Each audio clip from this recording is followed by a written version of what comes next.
Sir, Vishnu ಸರ್ಗೆ ಆಪ್ತರಾಗಿದ್ರಿ, ಜೊತೆಗೆ ಅವರ ಅಂತಿಮ ವಿಧಿವಿಧಾನಗಳನ್ನು ನೀವೇ ಅವತ್ತು ಇವತ್ತಿಗೆ 14 ವರ್ಷ.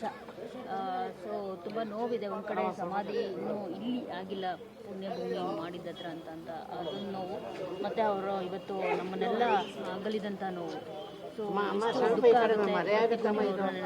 ಈಗ ನಾವು ಯಾರನ್ನಾದ್ರೂ ನಿಮ್ಮ ಅವರಲ್ಲಿ ನೋಡ್ಬೋದು ಅಂತಂದರೆ ನಾವು ನಿಮ್ಮಲ್ಲೂ ಅವ್ರನ್ನ ನೋಡ್ತೀವಿ. ಇವರೇ ಅಲ್ವಾ ಅವತ್ತು ಎಲ್ಲ ಮಾಡಿದ್ದು, ನಿಮ್ಮನ್ನು ನೋಡಿದಾಗ ಅವ್ರು ನೆನಪು ಬರುತ್ತೆ ನಮಗೆ.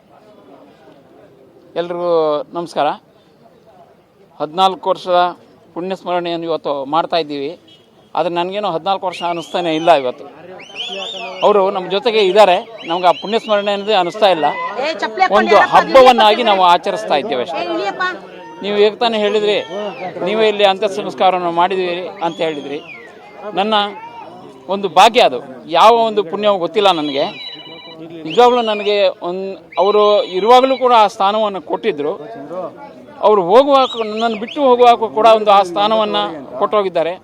ಅದು car garage network great, claim cover great, price wait वाह, प्राइस भी ग्रेट.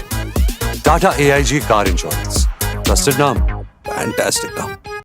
6.5 ಕೋಟಿ ಕನ್ನಡಿಗರ ಒಂದು ಆಶೀರ್ವಾದ ಇರ್ಬೋದು, ಇಲ್ಲ ನನ್ನ ತಂದೆ ತಾಯಿಗಳ ಆಶೀರ್ವಾದ, ಒಂದು ಇಲ್ಲ ನಿಮ್ಮಂಥ ಮಾಧ್ಯಮದವರ ಒಂದು ಆಶೀರ್ವಾದ, ಯಾವುದನ್ನು ನನಗೆ ಗೊತ್ತಿಲ್ಲ.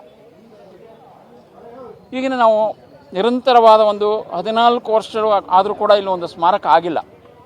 ಭಾಳಷ್ಟು ಕಾರಣಗಳಿಂದ, ಸರ್ಕಾರದ ಒಂದು ನಿರ್ಲಕ್ಷ್ಯದಿಂದ, ಸರ್ಕಾರ ಯಾವುದೇ ರೀತಿಯಲ್ಲಿಯೂ ಸಹ ಒಬ್ಬ ಮೇರು ನಟನಿಗೆ ಅವಮಾನ ಮಾಡ್ತಾನೆ ಬಂತು.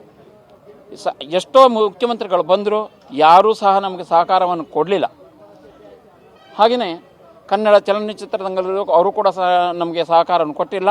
ಅವರೆಲ್ಲರೂ ಸಹಕಾರ ಕೊಟ್ಟಿದ್ದರೆ ಇಲ್ಲೇ ಒಂದು ಭವ್ಯವಾದ ಒಂದು ಸ್ಮಾರಕ ನಿರ್ಮಾಣವಾಗ್ತಿತ್ತು. ಅವಾಗ ಅದಕ್ಕೆ ಯಾರೂ ಸ್ಪಂದನೆ ಮಾಡಲಿಲ್ಲ. ಯಾಕೆ ಮಾಡಲಿಲ್ಲ ಅಂತ ನನಗೆ ಇವತ್ತರೆಗೂ ಅದಕ್ಕೆ ಉತ್ತರ ಸಿಗ್ತಾ ಇಲ್ಲ.